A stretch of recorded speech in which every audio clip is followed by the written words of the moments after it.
like I said, there was CBC, CTV, Canadian Press, all the mainstream media were here. I tell you, not a single question was about the Jewish community or Hamas or terrorism or the announcement that Poilievre just made. None of it.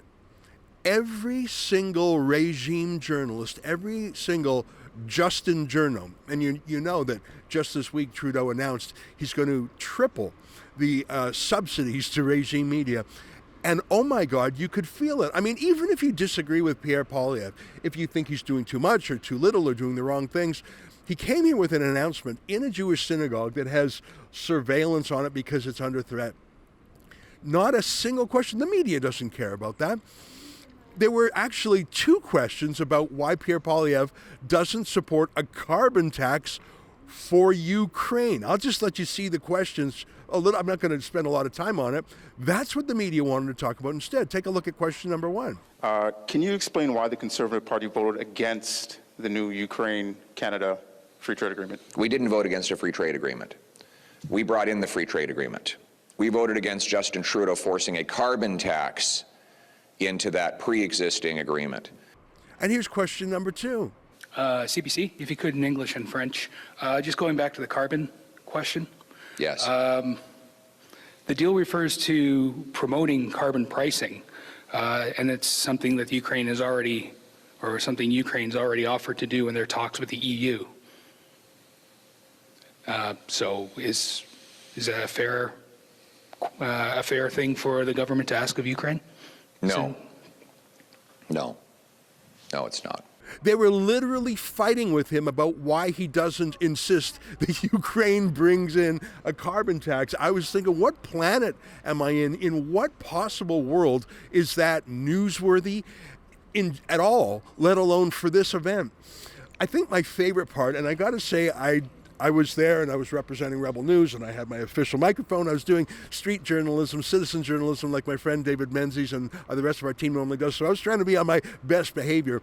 I watched this exchange with Canadian Press and I did my best not to laugh out loud because I was being very professional and very serious. I want to show you, again, so this was about how to protect the Jewish community, especially here in Toronto, large Jewish community, from these hate marches and from the Molotov cocktails and the shootings we've seen in Montreal. That's what it was about. And again, you can criticize that or ask other questions. I did. Not a single regime journalist did. Here's the Canadian Press asking Pierre Poilievre why he called that bizarre car crash and explosion yesterday at the border crossing, why he called that a possible act of terrorism.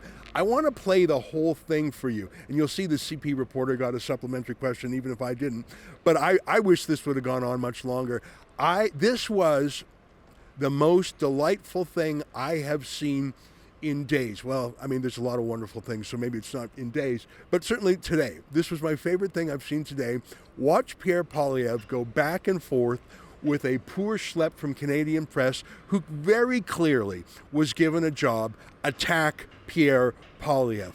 You tell me how you think it went. Hi, Paula Loregio with the Canadian Press. Et si vous pouviez répondre dans les 2 langues officielles, je l'apprécierais beaucoup. Do you think it was responsible for you to call yesterday's explosion by the checkpoint at the Rainbow Bridge terrorism when no U.S. or Canadian officials said that was or authorities said that was the case, and when the New York governor also said there was no evidence to suggest terrorism activity? Actually, you're wrong. You're a CP? Okay, so CP, by the way, CP, just for everyone's knowledge, did have to make 3 corrections for falsehoods that they put into a single article. I think that might be unprecedented. I'm actually thinking about checking with the Guinness Book of World Records to see if there's ever been a news agency that has had to issue 3 corrections for patent falsehoods that they admit they had been made in one single article, and now you've made yet another falsehood in your question. Where you are wrong is that CTV reported that the government of Canada was presuming that the incident was terrorist. So, yeah, and that's what I said in my remarks. You're right. It was a media report. But it's citing media reports and not... Which is what I said. In the House, I said there are media reports.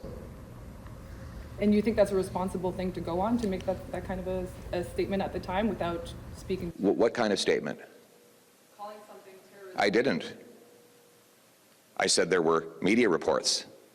That's the distinction we're making? Okay. No, there's no distinction. What I said, and I was right, was that there were media reports of a terror-related event. By your admission, there were media reports of a terror-related event. And that media report, according to CTV, unless you're questioning their integrity now, came from security officials in the Trudeau government. So do you think the CTV was irresponsible in putting out that tweet?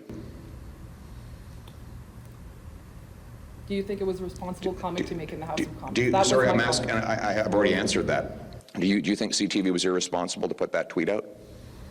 That's none of my business. That's not for me to comment. Well, you just did comment.